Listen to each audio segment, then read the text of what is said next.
famous Sinaloa Cartel leader El Mayo Zambada will not receive the death penalty. Surprise, surprise, I'd love to say, I told you so.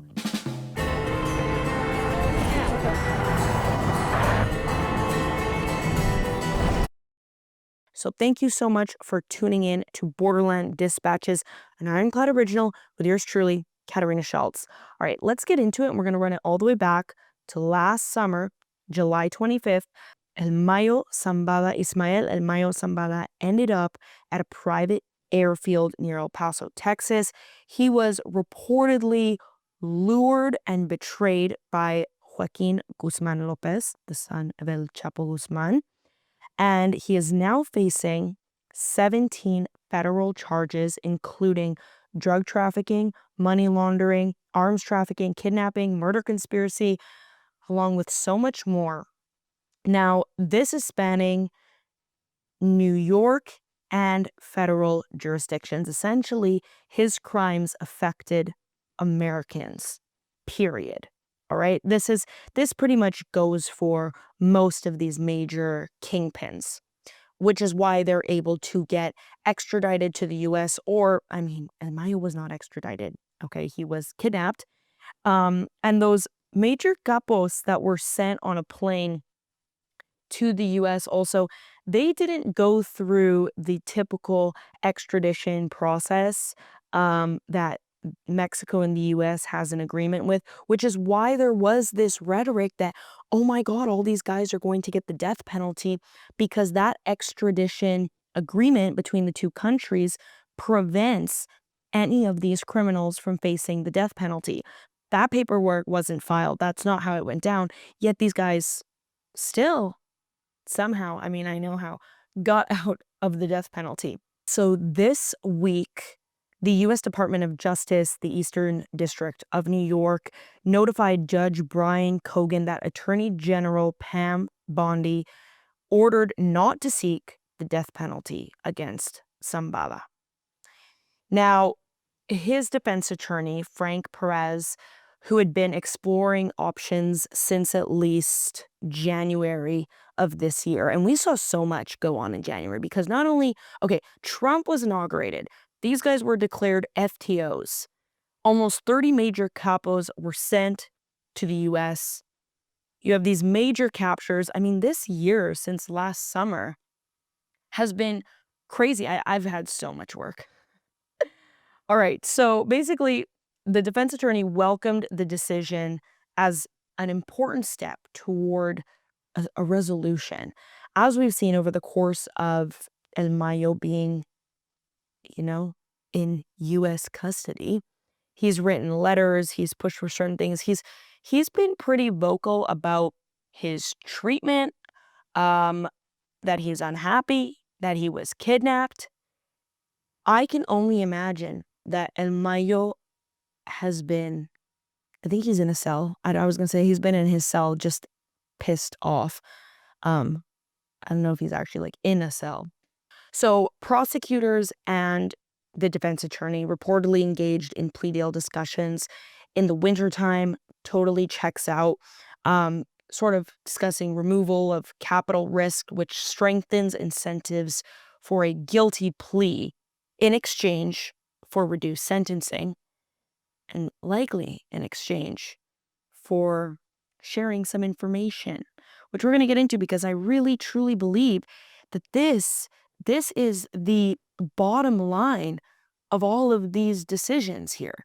This is why no one is going to die, because they have so much information. I mean, these guys are oracles regarding the war on drugs, the cartels, you name it. And if they're dead, how do you access that information?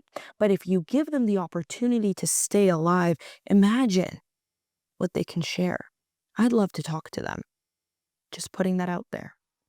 So if Zambada agrees to a plea, he can offer intelligence on the internal structure and hierarchy of the Sinaloa Cartel, which, although it honestly has completely changed and evolved and shifted since he got picked up, there's certainly a lot of information and key players that he can talk about And honestly, like, if he was so just deeply ratted on and betrayed, who knows what he's just willing to share, honestly.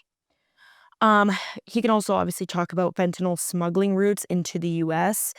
Um, his charges allege major fentanyl trafficking involvement, which this has been like the key. This is the root of these charges, is the hundreds of thousands of American deaths due to fentanyl.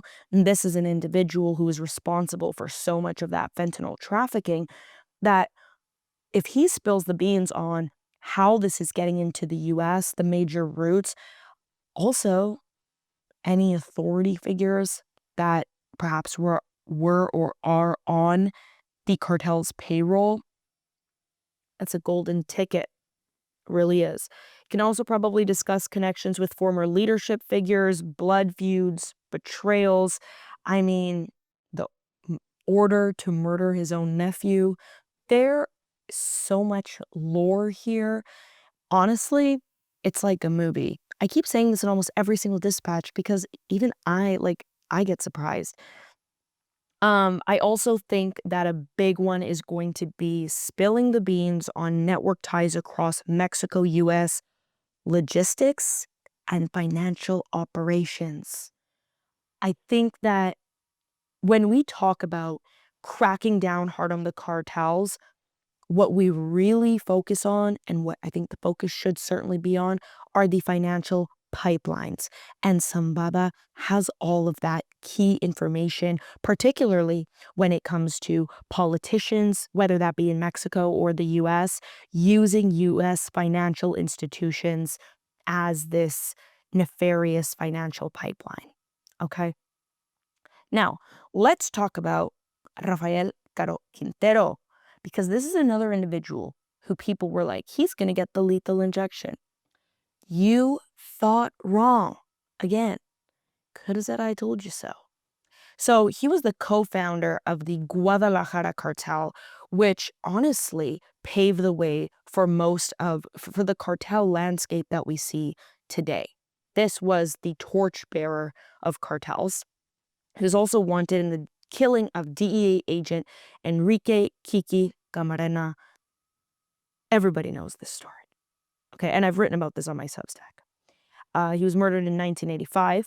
Caro Quintero was one of multiple of 29 other high-profile cartel figures that were sent to the U.S. in February of this year. Birthday present for me. He pleaded not guilty in New York to charges including leading a criminal enterprise. How do you plead not guilty to that? Leading a criminal enterprise, international drug trafficking, conspiracy, and murder of a federal agent. He's the only one with this big elephant weighing on his chest. I'm so bad with idioms. I'm pretty sure it's elephant in the room. But the elephant in the room has been exposed here, people. So now this week, again, regarding the death penalty decision for Caro Quintero, the DOJ notified courts in New York it will not seek capital punishment against Caro Quintero. That comes along with El Mayo Zambada and also Vicente Carrillo Fuentes. Also big name. We're going to get into his case too. So Caro Quintero's attorney, Elizabeth Macedonio, said they look forward to resolving this matter quickly, essentially suggesting active discussions or interests in plea negotiations. Official filings that I've looked at don't indicate that a plea is imminent, but removing the death penalty essentially aligns with the structure of plea bargaining. Okay? I mean, I'm not a lawyer. Sometimes I say, like, what do I always say when I talk about, I'm not a cop, but I'm not a lawyer. But this is kind of what it's indicating. I think what the purpose of all of this is, again, is yielding cooperation. And what does that mean? What does it look for in Caro Quintero's case? Perhaps new evidence from DOJ's released audio tapes, including recordings related to Camarena's torture and death, possibly implicating CIA involvement. You guys love when I talk about this, and I surely believe it's true here. What do I mean by CIA involvement, particularly during the Iran-Contra era operations? Again, this is a big and murky topic, but I certainly believe that there is the interest to get this information from Caro Quintero and really see what he has to say about it. I think another one, especially in terms of the way this administration is cracking down on cartels, labeling them FTOs, getting all these guys in courtrooms across the US. I think they would be curious to hear from Caro Quintero about historical cartel evolution and his insight into this, starting from the 1980s and how operations built into the present organizations that we see today. What did this take? How was everything formed? I mean, I think it's not going to be just this lighthearted conversation, obviously, but sitting down and having Caro Quintero build this roadmap of exactly how everything happened, who the key players were and are today, and how to expect who becomes the key players. I mean, if I'm being completely honest, and a lot of people in this sort of world that I've spoken to, we can all agree that we can typically anticipate this. I mean, we saw this happen with El Jardinero for CJ&G, working for, like, really kind of running the alliance between CJ&G and the Sinaloa Cartel. That's a great example of that kind of anticipation of someone that you see working their way up the ranks. In a previous episode when I talked with All Source News and we talked about the appearance of El Yogur, these are things that I think the feds are going to be curious to hear about from Caro Quintero, one of the torchbearers himself, so that they can really understand cartel hierarchy, warfare, and politics, really. I also think that some information they could get from him would likely be the identification of mid-level operatives and international trafficking networks. He's been out of the game, but really, he was one of the players that invented the game. His upcoming court dates is next month. Hopefully I can go, but we'll see. He has a hearing scheduled September 18th. Not sure what's going to come of that. As you can see, this is all pretty slow moving as well. We all kind of are playing this waiting game. People were asking me, is Ovidio saying anything? And it's like, guys, we got to wait this out. Patience is a virtue when it comes to this. Speaking of Ovidio, let's talk about Ovidio, all right? On July 11th, Ovidio pled guilty in Chicago to drug distribution and participation in a continuing criminal enterprise. Sentencing has not been publicly set, but he is expected to cooperate with U.S. authorities in exchange for a reduced sentence. This is what I mean when I say, like, what is the cooperation going to look like? And also, this is in an effort to avoid a life term. This is very strategic, okay? As the first son of El Chapo's family to formally agree to cooperate, Ovidio will likely be providing insights, or if not already is providing insights into the organizational leadership of Los Chapitos, at least the Guzman-controlled faction, fentanyl distribution chains, other connections with Zambada and cartel alliances, and I would like to probably say CG&G. Okay, this is so interesting because the alliance between CG&G and the Chapitos faction of the Sinaloa Cartel started off, for sure, there's no denying it, as an effort to absorb the power of that faction of the Sinaloa Cartel. Because what does CG&G want more than anything? Power.